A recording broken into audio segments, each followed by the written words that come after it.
ಓಂ ಗಣೇಶಾಯ ನಮಃ. ಇದು ಒಂದು ಕತೆ. ಹೊಸ ಪ್ರೇಮ ವಿಡಿಯಾಂಬರಿ. ವಾಹ್! ಸ್ಟಾರ್ಟ್ ಮಾಡ್ತೀನಿ. ವಾಹ್! ಎಷ್ಟು ಚೆನ್ನಾಗಿದೆ ಕತೆ.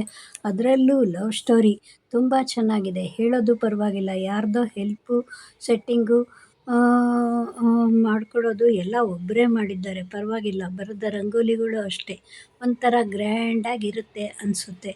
ಮತ್ತು ವಿಡಿಯೋಗಳು ನೋಡಿದರೆ ದೇವಸ್ಥಾನ, ಊರು ಇದ್ರ ಬಗ್ಗೆ ಇಂಟ್ರೆಸ್ಟ್ ಆಗುತ್ತೆ. ಎಲೆಕ್ಷನ್ ಬೇರೆ ಮಾಡ್ತೀನಿ ಅಂತ ಹೇಳಿದ್ದಾರೆ.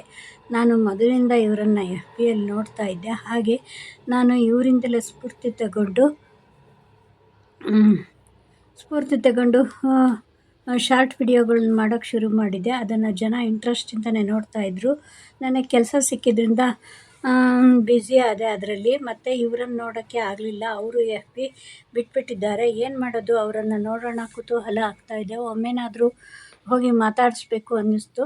ಬೇಕಾದಷ್ಟು ಜನದ ನೋಡ್ತೀನಿ, ಆದರೆ ಯಾಕೋ ಗೊತ್ತಿಲ್ಲ, ಒಂದು ರೀತಿ ಇಂಟ್ರೆಸ್ಟ್ ಇದೆ. ಸರಿ, ಅವರ ಹಳೆಯ ವಿಡಿಯೋಗಳನ್ನು ನೋಡಿದರೆ ಅದರಲ್ಲಿ ಅಡ್ರೆಸ್ ಸಿಗ್ಬೋದು. ಟೈಮ್ ಆದಾಗ ನೋಡೋಣ. ಹಾಗೆ ಮೊಬೈಲ್ ನೋಡ್ತಾ FBನಲ್ಲಿ ಅವರ ಪೋಸ್ಟ್ ಕಂಡಿತು.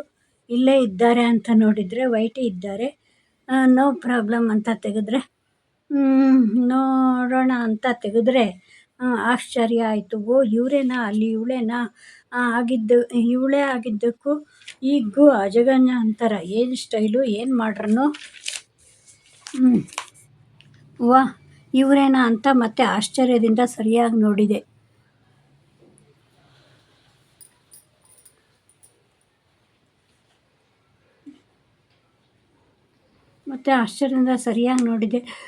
ವಾ, ಡೆಫಿನೆಟ್ ಇವರೇ, ಶ್ಯೂರ್. ಮತ್ತು ವೈಟಿ ತೆಗೆದು ನೋಡತೊಡಗಿದೆ.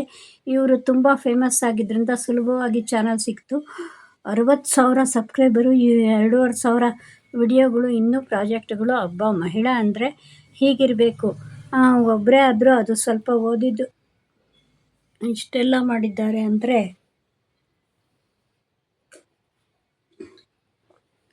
BBM ಮಾಡಿರೋ ನನಗೆ ಜಲಸ್ ಆಗ್ತಾ ಇದೆ. ನೋಡೋಕ್ಕೆ ಬ್ಯೂಟಿಫುಲ್ ಆಗಿದ್ದಾಳೆ. ಮೊದಲು ಒಂಥರ ಹಳ್ಳಿ ಹುಡುಗಿ ಥರ ಕಾಣ್ತಿದ್ಲು. ಅವನು ಬೇಗ ಬಂದು ಯೂಟ್ಯೂಬ್ ನೋಡಿದ. ಅವಳ ಹೆಸರು ಐಶಿತಾ.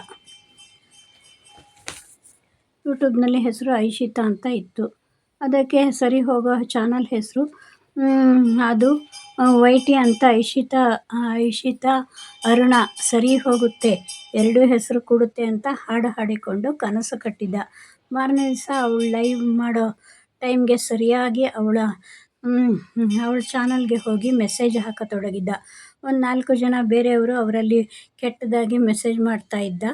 ಅದಕ್ಕೆ ಅವಳು ಎಲ್ಲರಿಗೂ ಸೇರಿ ಅನ್ನತೊಡಗಿದಳು, ತತ್, ನಿಮಗೇನು ಕೆಲಸ ಇಲ್ವಾ, ಇದಕ್ಕೆ ಬರ್ತೀರಾ, ಎದ್ದು ನಡ್ರಿ, ಸರಿಯಾಗಿ ಮೆಸೇಜ್ ಹಾಕಬೇಕು, ಇಲ್ದಿರ ಎದ್ದು ಹೋಗಬೇಕು. ನಿಮಗೆ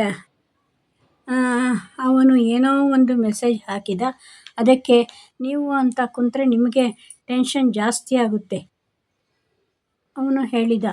ಅದಕ್ಕೆ ಅವರು ಏನೋ ಒಂದು ಹಾಕ್ತಾರೆ, ನೀವು ಅಂತ ಕೂತ್ರೆ ನಿಮಗೆ ಟೆನ್ಷನ್ ಜಾಸ್ತಿ ಆಗುತ್ತೆ, ಈ ಥರ ಎಲ್ಲ ಮಾಡಬೇಡ್ರಿ ಅಂತ ಅವಳಿಗೆ ಬೈಬೇಡ್ರಿ, ಅವ್ರು ಅಳ್ದಕ್ಕೆ ಅವ್ರು ಹಾಕೊಳ್ಳಿ ಬಿಡ್ರಿ ಅಂತ ಹೇಳ್ದ. ಅಂತ ಅವನಿಗೂ ನೀವು ಹೀಗೆ ಹೇಳ್ರಿ, ಇಂಥವ್ರಿಗೆ ಸಪೋರ್ಟ್ ಮಾಡಿರಿ ಅಂತ ಅವನಿಗೂ ಜೋರು ಮಾಡಿ ಎಲ್ಲರ ಮೆಸೇಜು ಡಿಲೀಟ್ ಮಾಡಿ, ನಾನು ಮೊದಲು ಬಂದು ಇವ್ರ ಹತ್ರ ಬೈಸಿಕೊಂಡೆ. ಇವತ್ತು ಸರಿ ಇಲ್ಲ, ನಾಳೆ ಬರ್ತೀನಿ ಅಂತ ಹೋಗಿ ಅವಳ ವಿಡಿಯೋಗಳನ್ನ ನೋಡತೊಡಗಿದೆ. ಎಷ್ಟು ಚೆನ್ನಾಗಿದೆ ಸಾಂಗ್ ಹಾಡಿದ್ದಾರೆ.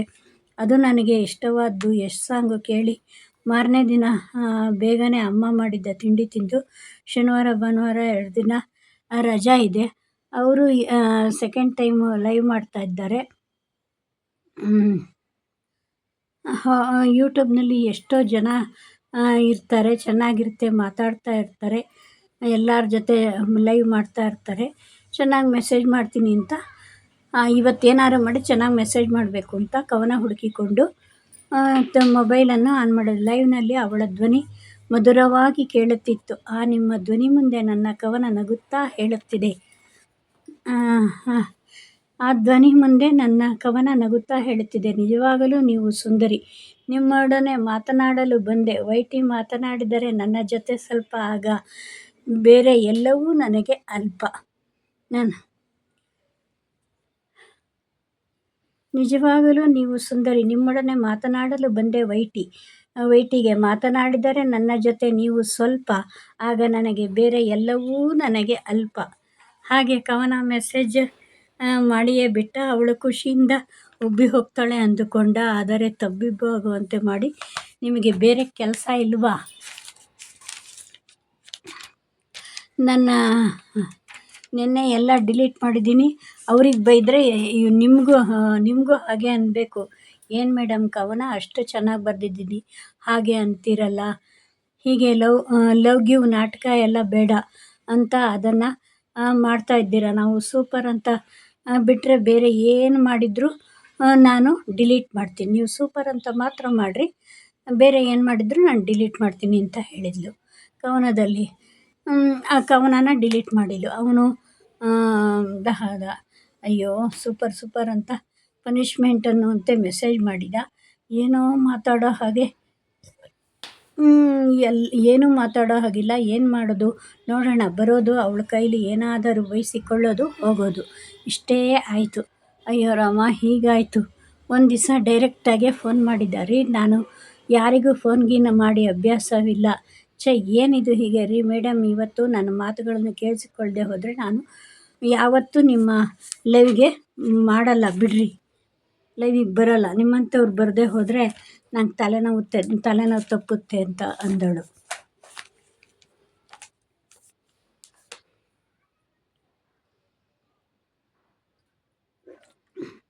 ಮತ್ತೆ ಅವನು ಲೈವ್ಗೆ ಹೋದ. ಅವತ್ತಿಂದ ಬರೀ ವಿಡಿಯೋಗಳನ್ನು ಅವಳಿಗಾಗಿ ಹಾಕುತ್ತಾ ಕವನ, ಹಾಡು, ಕತೆ ಬರೆಯತೊಡಗಿದ. ಅವಳು ಎಲ್ಲರ ವಿಡಿಯೋಗಳನ್ನು ನೋಡಿಬಿಟ್ಟಿದ್ದಳು, ಕೆಲವು ನೋಡುತ್ತಿದ್ದಳು.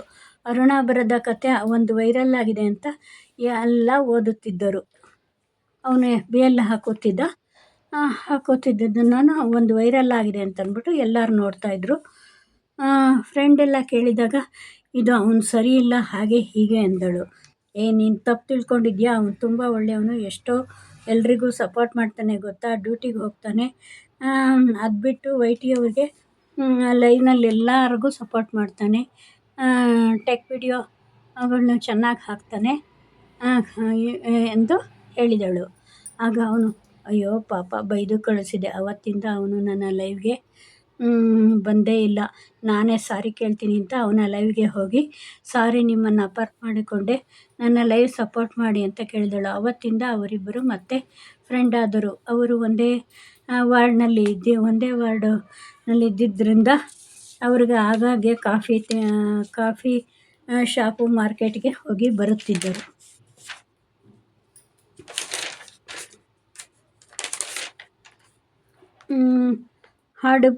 ಹಾಡು ಬರೀತಿದ್ದೆ. ಅವರು ಏನಾದರೂ ಹೇಳ್ತಾಯಿದ್ರು, ಬೇಜಾರು ಕಳೀತಿತ್ತು.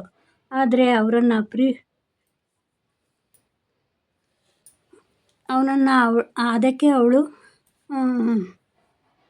ಅದಕ್ಕೆ ಅವಳಿಗೆ ಸಮಯ ಹೋಗಿದ್ದೇ ಗೊತ್ತಾಗ್ತಿರಲಿಲ್ಲ. ಇಬ್ಬರು ಮಾತಾಡ್ತಾ ಕೂತಿದ್ದಾಗ ನಾನು ನಿಮ್ಮನ್ನು ಒಂದು ಮಾತು ಕೇಳಬೇಕು, ಕೇಳಲಾ ಅಂತಂದ. ಅದಕ್ಕೆ ನಾನು ನಿಮ್ಮ ಜೊತೆ ಸ್ನೇಹ ಕಳೆದುಕೊಳ್ಳೋಕೆ ಇಷ್ಟ ಇಲ್ಲ. ನಾನು ಹೇಳಿದ ಮಾತ್ರ ಸ್ನೇಹನ ಕಳೆದುಕೊಳ್ತೀನಿ ಅಂದರೆ ಹೇಳೋದೇ ಇಲ್ಲ ಅಂತ ಹೇಳಿಳು. ಇಲ್ಲ ಹೇಳಿ, ಪರವಾಗಿಲ್ಲ, ಇವತ್ತು ನನಗೆ ಮಾನಿಟೈಸ್ ಆಗಿದೆ, ತುಂಬ ಖುಷಿಯಾಗಿದ್ದೀನಿ. ನೀವೇನು ಹೇಳಿದರೂ ನಾನು ಸ್ನೇಹ ಬಿಡಲ್ಲ, ಸರಿ ಅಂದನು. ಇಲ್ಲದೆ ಹೋದರೆ ನೋ ಅಂತೀನಿ, ಎಸ್ ಇದ್ದರೆ ಎಸ್ ಅಂತೀನಿ, ಇಲ್ದಾರ ನೋ ಅಂತೀನಿ, ನನಗೆ ಸರಿ ಹೋದರೆ ಅಂತ ಅಂದಳು. ನಿಮ್ಮನ್ನು ಮದುವೆ ಆಗೋಕ್ಕೆ ಅರ್ಹತೆ ಇದೆಯಾ? ಆಗ್ತೀನಿ ಅಂದರೆ ಒಪ್ಕೊಳ್ತೀರಾ? ಸದ್ಯ ಲವ್ ಮಾಡ್ತೀನಿ ಅಂತ ಕೇಳಿ ಮೋಸ ಮಾಡಿ ಹೋಗಲಿಲ್ವಲ್ಲ ಬಿಡಿ. ಆದರೆ ಹೀಗಾಯ್ತಲ್ಲ ಅಂತಂದ್ಬಿಟ್ಟು ಅವಳು ಮತ್ತೆ ಯಾಕೋ ಅವ್ನು ಕೇಳಿದ ತಕ್ಷಣ ಅಳತೊಡಗಿದಳು. ಅದು ರೀ, ನಾನು ಒಬ್ಬರನ್ನ ಇಷ್ಟಪಟ್ಟಿದ್ದೆ, ಅವ್ರು ತುಂಬ ಒಳ್ಳೆಯವರು, ನನ್ನ ಕೆಲಸಗಳಿಗೆ ಹೆಲ್ಪ್ ಮಾಡ್ತಾಯಿದ್ರು. ನಾನು ಅವ್ರ ಬಗ್ಗೆ ಸುಮ್ಮನೆ ಹಾಡು ಬರೀತಿದ್ದೆ, ಅವರು ಏನಾದರೂ ಹೇಳ್ತಾಯಿದ್ರು, ಬೇಜಾರು ಕಳೀತಿತ್ತು. ಆದರೆ ನಾನು ಅಂಥವ್ರನ್ನ ಪ್ರೀತಿಸ್ತೀನಿ ಅಂತ ಗೊತ್ತಿರಲಿಲ್ಲ, ಅವರಿಗೂ ಗೊತ್ತಿರಲಿಲ್ಲ. ನಾನು ವೈಟಿಗೆ ಬಂದಮೇಲೆ FBಗೆ ಫೋಟೋ ಹಾಕೋದು ಕಡಿಮೆ ಮಾಡಿದೆ. ಆದರೆ ನನಗೆ ಮತ್ತೆ ಸಿಗೋಣ ಅಂದರೆ ಅವ್ರು ಸಿಗಲೇ ಇಲ್ಲ. FBನಲ್ಲೂ ನೋಡಿದೆ, ಆಗಲೇ ನನಗೆ ಗೊತ್ತಾಗಿದ್ದು ಅವ್ರು ಬಿಟ್ಟು ಹೋದ್ಮೇಲೆ ಅವ್ರನ್ನ ನಾನು ಪ್ರೀತಿಸ್ತಿದ್ದೀನಿ ಅಂತ. ಈಗ ಮರೆತು ಬಿಡಿ, ಸಾಧ್ಯವಿಲ್ಲ ಕಣ್ರಿ. ನಾನು ಅವ್ರಿಗೆ ಅವ್ರನ್ನ ಪ್ರೀತಿಸೋ ಹಾಗೆ ಯಾರನ್ನೂ ಪ್ರೀತಿಸೋಕ್ಕಾಗಲ್ಲ. ಹಾಗಾದರೆ ಅವ್ರನ್ನ ಹುಡುಕಿಕೊಂಡು ಬಂದು ನಿಮ್ಮ ಮುಂದೆ ನಿಲ್ಲಿಸ್ತೀನಿ. ಏನಾದರೂ ಇದ್ದರೆ ಹೇಳ್ರಿ. ಏನಿಲ್ಲ, ಅವ್ರ ಹೆಸರು ಲೀಕೇಶ್ ಅಂತ ರೀ. ನಾನೇ ರೀ ಲೀಕೇಶು. ಇಲ್ಲ ರೀ, ನೀವಲ್ಲ, ಅವ್ರ ಹೆಸರು ಅದೇ. ಓ, ನಾನು ಲಕ್ಕಿ ಕಣ್ರಿ, ನಿಮ್ಮ ಮನಸ್ಸಿನಲ್ಲಿ ಇನ್ನೂ ಸ್ವಲ್ಪ ಇದ್ದೀನಲ್ಲ. ಸುಳ್ಳು ಹೇಳಬೇಡ್ರಿ. ಹೋಗಿ, ನೀವೆಲ್ಲ ನೀವೇ ಅಂತ ಏನು ಪ್ರೂಫ್ ಇದೆ? ಲೀಕೇಶ್ ನೀವೇ ಅಂತ ಏನು ಪ್ರೂಫ್ ಇದೆ? ನಾನು ಹೃದಯದ ಮೇಲೆ ಪ್ರೀತಿಸೋಕೆ ಶುರು ಮಾಡಿದರೆ, ನಾನು ನಿಮ್ಮ ನೀವು ನಾನು ಹೋದ್ಮೇಲೆ ಪ್ರೀತಿಸೋಕೆ ಶುರು ಮಾಡಿದರೆ, ನಾನು ನಿಮ್ಮನ್ನು ನೋಡ್ದಾಗ್ಲಿಂದನೇ ಪ್ರೀತಿಸೋಕೆ ಶುರು ಮಾಡಿದ್ದೆ ರೀ ಅಂತ ಹೇಳ್ತಾಳೆ. ಆವಾಗ ಮಾರನೇ ಪ್ರೀತಿಸ್ದೆ ಗೊತ್ತಾ, ನೋಡಿದೆ, ನಾನು ಸುಳ್ಳು ಹೇಳ್ತೀರಾ? ಹೌದು ರೀ, ಸುಮ್ಮನೆ ಹೇಳೋದಾ? ನಿಮ್ಮ ಲೀಕೇಶೇ ನಾನು ನಿಮ್ಮ ಮುಂದೆ ತಂದು ನಿಲ್ಲಿಸ್ತೀನಿ, ಹೌದಾ? ಶೂರ್ ಅಂತ ಅವಳ ಕೈ ಮೇಲೆ ಅವಳಿಗೆ ಹೇಳಿದ. ಮಾರನೇ ದಿನ FB ತೆಗೆದು ಸುಮ್ಮನೆ ನೋಡಿದಳು. 3 ವರ್ಷ ಆಗಿದ್ದು ಅವಳು FBಯಲ್ಲಿ ಅವತ್ತು ಮೆಸೇಜ್ ಮಾಡಿದಳು. ಇವತ್ತಿನ ಡೇಟು ಮೆಸೇಜು ನೋಡಿದಳು. ಹಾಂ, ಅವರೇ ಮೆಸೇಜ್ ಮಾಡ್ತಾ ಇದ್ದಾರೆ. Hi madam, thank you. ನೀವು ನನ್ನ ಮರೆತಿಲ್ಲ, ನನ್ನ ಪ್ರೀತಿನ ಒಪ್ಕೊಂಡಿದ್ದೀರಾ. ಇನ್ನು ಟಾಟಾ. ನಿಮ್ಮ ಮುಂದೆ ಬಂದಿರೋ ಲೀಕೇಶ್ ನಾನು. ನಿಮ್ಮ ಮುಂದೆ ಬಂದಿದ್ನಲ್ಲ ಲೀಕೇಶು ನಾನೇಯ. ಅವಳಿಗೆ ಆಶ್ಚರ್ಯ ಆಯಿತು. ಅವನಿಗೆ ಆಶ್ಚರ್ಯದಿಂದ ಹಾಗೆ ಅವನನ್ನೇ ನೋಡುತ್ತಾ, ಅವನ ಫೋಟೋವನ್ನೇ ನೋಡುತ್ತಾ ಕುಳಿತಳು.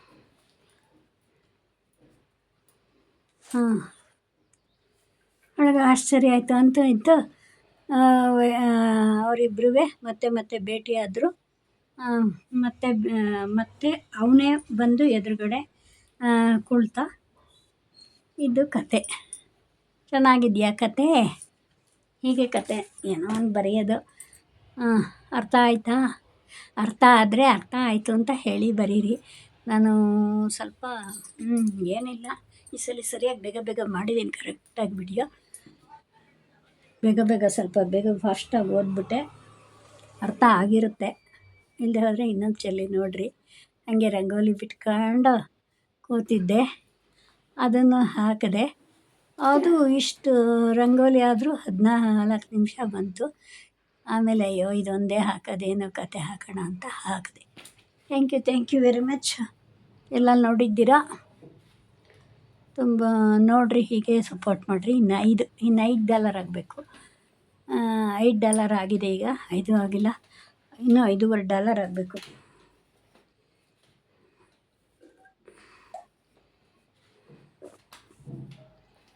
ಆಗುತ್ತೆ. ಸ್ವಲ್ಪ ನಿಧಾನ ಕಾಣಿಸುತ್ತೆ, ಏನು ಮಾಡೋಣ. ಒಂದು 20 ವಿಡಿಯೋ ಹಾಕಿದ್ದೀನಿ ಆಗಲೇ ಮಾನಿಟೈಸ್ ಆದಮೇಲೆ. 20 ವಿಡಿಯೋಗೆ ಸ್ವಲ್ಪ ಜಾಸ್ತಿ, ಇನ್ನೊಂದು ಸ್ವಲ್ಪ ಜಾಸ್ತಿ ಕರೆಕ್ಟಾಗಿ ಫುಲ್ಲು ನೋಡಿ ನನಗೆ ವಾಚ್ ಅವರ್ ಕೊಡಿ. ಏನು ಮಾಡೋಣ, ಇದು ಆಡ್ಸೆನ್ಸ್ ಬರೋವರೆಗೂ ಮಾತ್ರ, ಆಮೇಲೆ ಬೇಡ. ಆಮೇಲೆ ನಿಧಾನಕ್ಕೆ ನೋಡ್ಕೊಳ್ರಿ. ನಿಧಾನಕ್ಕಾಗಲಿ, ಯಾರು ಬೇಡ ಅಂತ. ಥ್ಯಾಂಕ್ ಯು ವೆರಿ ಮಚ್ಚು. ಇವೆಲ್ಲ ಎಷ್ಟು ಸಪೋರ್ಟ್ ಮಾಡ್ತಾ ಇದ್ದೀರಾ, ನಾನು ಹೇಳ್ತಾ ಇದ್ದೀನಿ. Thank you. Welcome to live. ಎಲ್ಲರಿಗೂ ಸ್ವಾಗತ ನನ್ನ ಲೈವ್ಗೆ. Thank you.